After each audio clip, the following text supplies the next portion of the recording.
ರಾಗಿ ಯಾಕೆ ಸ್ಪೆಷಲ್ಲು ಅಂದರೆ ಒಂದು ಒಳ್ಳೆ ನ್ಯೂಸ್ ಏನಂದರೆ ರಾಗಿ ಅಥವಾ ಇಂಗ್ಲೀಷಲ್ಲಿ ಫಿಂಗರ್ ಮಿಲೆಟ್ ಅಂತ ಕರಿತೀವಲ್ಲ, ಇದು one of the most nutritious ಒಂದು ಟ್ರೆಡಿಷ್ನಲ್ ಗ್ರೈನ್ಸ್ ನಮ್ಮ ದೇಶಕ್ಕೆ ಒಂಥರ ಸೀಮಿತವಾಗಿರುವಂಥದ್ದು ಇದು.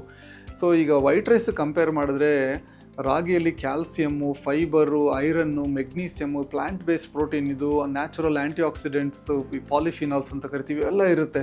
ಸೊ ಈ ನಾರಿನಾಂಶನೂ ಇರುತ್ತೆ, ಫೈಬರ್ ಕಂಟೆಂಟ್ ಇರೋದ್ರಿಂದ ರಾಗಿ ತಿನ್ನೋದ್ರಲ್ಲಿ ಇದು ಒಂಥರ ಲೋ ಗ್ಲೈಸಿಮಿಕ್ ಫುಡ್ ಇದು.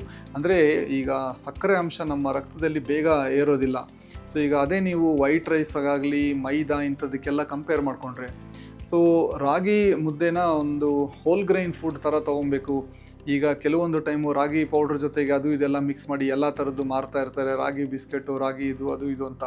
ಸೊ ರಾಗಿನ ಹೋಲ್ ಗ್ರೈನಾಗಿ ತೊಗೊಬೇಕು. ನ್ಯೂಟ್ರಿಷನಲ್ ಸ್ಟ್ಯಾಂಡ್ ಪಾಯಿಂಟಿಂದ ನೋಡಿದ್ರೆ ಇದೊಂದು ಫ್ಯಾಂಟಾಸ್ಟಿಕ್ ಚಾಯ್ಸು ನಾವು ಈಗ ರೈಸು ಅದಕ್ಕೆಲ್ಲ ಕಂಪೇರ್ ಮಾಡಿಕೊಂಡ್ರೆ. ಬಟ್ ರಾಗಿಯಿಂದ ನಿಜವಾಗ್ಲೂ ಲಿವರ್ಗೆ ಪ್ರೊಟೆಕ್ಷನ್ ಸಿಗುತ್ತಾ, ಅದರಿಂದ ಲಿವರ್ ಹೆಲ್ತ್ ಇಂಪ್ರೂವ್ ಆಗುತ್ತಾ ಅಂತ ಈಗ ವೈಜ್ಞಾನಿಕವಾಗಿ ನೋಡಿದ್ರೆ ರಾಗಿಯಿಂದನೇ ಫ್ಯಾಟಿ ಲಿವರು ರಿವರ್ಸ್ ಆಗೋದಿಲ್ಲ, ಅಥವಾ ಲಿವರ್ ಡ್ಯಾಮೇಜ್ ಆಗಿರೋರಿಗೆ ಅದೆಲ್ಲ ಸರಿ ಹೋಗೋದಿಲ್ಲ, ಅಥವಾ ಹೊರಗಡೆ ಇರೋ ಕರಳಿನ ಹೊಟ್ಟೆ ಸಮಸ್ಯೆ ಏನು ಪರಿಹಾರ ಆಗಲ್ಲ.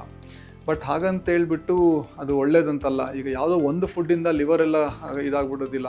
ಯಾವುದೋ ಒಂದು ಫುಡ್ ತೊಗೊತಾ ಇದ್ದೀವಿ ಅಂತ ಹೇಳ್ಬಿಟ್ಟು ಅದರಿಂದ ಲಿವರು ಟೋಟಲಿ ನಾರ್ಮಲ್ ಆಗಲ್ಲ. ಯಾವಾಗೋ ಅಪರೂಪಕ್ಕೊಂದು ಸರಿ ಅನ್ಹೆಲ್ತಿಯಾಗಿ ತಿಂದ್ಬಿಟ್ಟೆ ಅಂತ ಹೇಳ್ಬಿಟ್ಟು ಲಿವರ್ ಡ್ಯಾಮೇಜ್ ಆಗೋದಿಲ್ಲ.